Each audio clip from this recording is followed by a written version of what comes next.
Hello, in this presentation, I'll discuss the directive principles of state policy. The directive principles of state policy are the guidelines given to the federal institutes governing the state of India to be kept in citation while framing laws and policies. Let us try to understand what directive principles of state policy means from a layman's point of view. Directive means some guidance. Principles mean ethics. State refers to an area or territory having its own government. In this case, it is the Republic of India. And policy refers to a proposed course of action to achieve the objectives. Hence, directive principles are those principles which are kept in mind by the state while formulating policies and laws. The directive principles are specified in Part 4 of the Constitution from Article 36 to 51. The Constitution makers borrowed this idea from the Irish Constitution of 1937. Dr. B.R. Ambedkar described the principles as novel feature of the Indian Constitution. Directive principles, along with the fundamental rights, contain the philosophy of the Indian Constitution. Directive principles support social and economic democracy, while fundamental rights support political democracy. Hence, together are considered as the soul of the Indian Constitution. Directive principles are some instructions to the state for achieving socio-economic development. They are not enforceable, and no one can go to the court for their proper implementation. However, they are positive in nature. These principles emphasize that the state shall try to promote welfare of people by providing them basic facilities. These principles increased power and functions of the state. They formally put the responsibility of development on the state, which has maximum power and resources. The directive principles constitute a very comprehensive social, economic, and political program for a modern and welfare India. The Constitution itself declares that these principles are fundamental in the governance of the country, and it shall be the duty of the state to apply these principles in making laws. Hence, they impose a moral obligation on the state authorities for their implementation. Now, I'll read out the directive principles and let us find out what directions have been provided in various articles. Article 38. Promote the welfare of the people by securing a social order. Article 39. Principles to be followed by the state to secure to citizens adequate means of livelihood, equal pay for equal work, opportunities for the healthy development of children. Article 39A.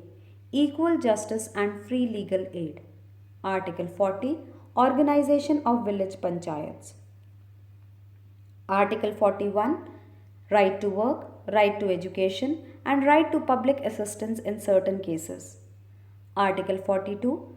Provision for just and humane conditions of work and maternity leaves. Article 43.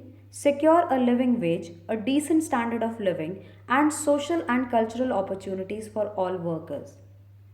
Article 43A. Participation of workers in management of industries.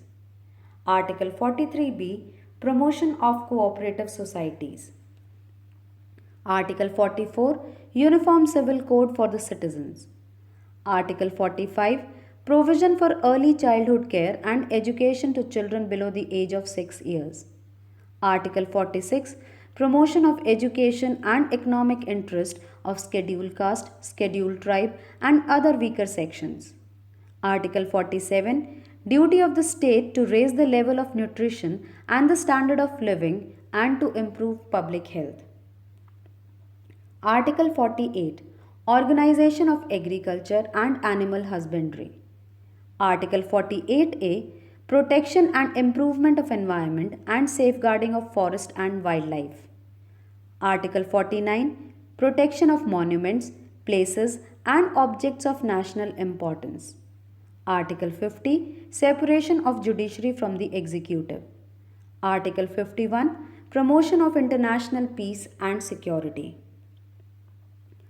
In simple words, Directive principles are duties of government towards people and the state.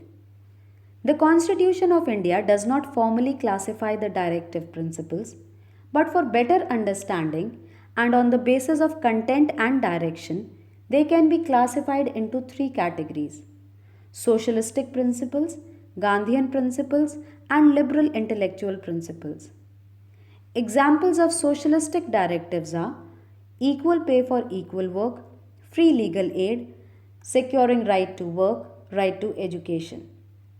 Examples of Gandhian directives are to organize village panchayats, to promote cottage industries, to enforce prohibition of intoxicating drinks. Examples of liberal intellectual directives are to secure uniform civil code, protection and improvement of environment, to promote international peace and security.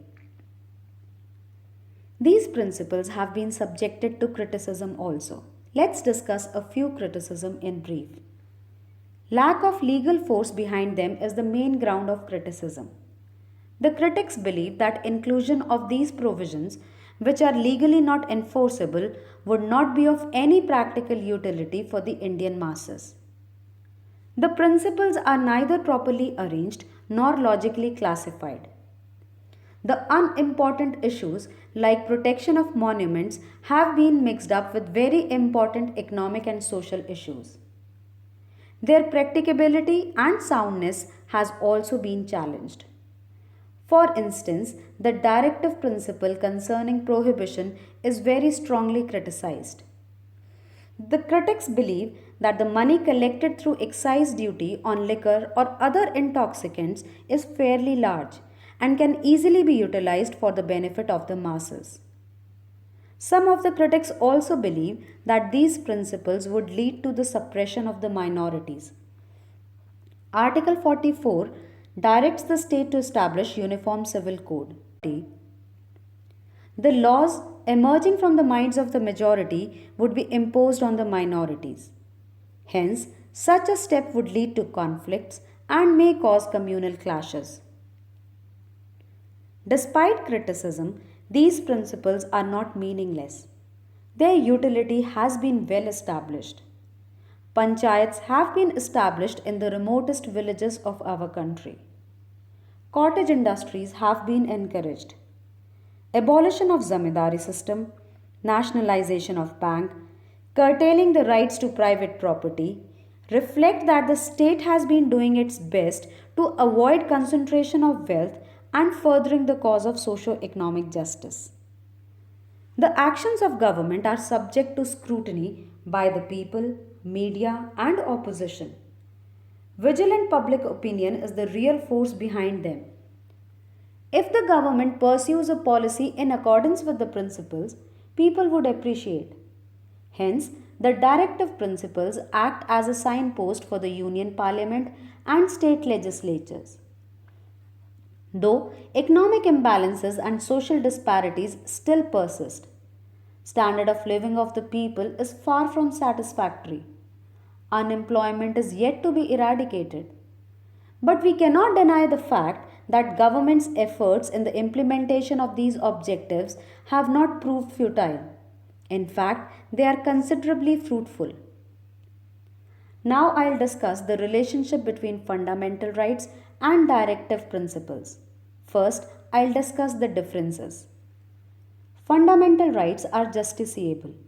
People can approach the court for getting their rights enforced. However, directive principles are not enforceable, meaning no court can force the government to enforce these principles or make laws regarding them. Fundamental rights are negative injunctions. They prohibit government from doing certain things, whereas directive principles are positive instructions. They direct the government to do certain things. Civil and political rights protecting individuals' freedom are predominant in fundamental rights, whereas social and economic rights protecting basic necessities of life are predominant in directive principles of state policy. Violation of any fundamental right can be nullified by the court. However, the courts cannot declare any law as void on the ground that it violates any of the directive principles. Fundamental rights are backed by law, they are binding upon the state, whereas directive principles are backed by public opinion. They reflect the desires of all Indians. Fundamental rights can be suspended during national emergency. Directive principles, unless implemented by the government, remain in the state of suspension. Hence, fundamental rights are legally superior, they stand granted and guaranteed. Directive principles cannot override fundamental rights. In spite of the differences, there is a close relationship between the two. Fundamental rights and directive principles are complementary and supplementary to each other. On one hand, the fundamental rights establish political democracy. On the other hand, the directive principles establish economic and social democracy. No government can afford to ignore both of them while formulating its plans and policies, as the government is responsible for all its actions to the people. Although there is no legal sanction behind directive principles, the ultimate sanction lies with the people. The people, with their opinion and empowered by their fundamental rights, will never let the ruling party to acquire power again if it fails to follow these guiding principles.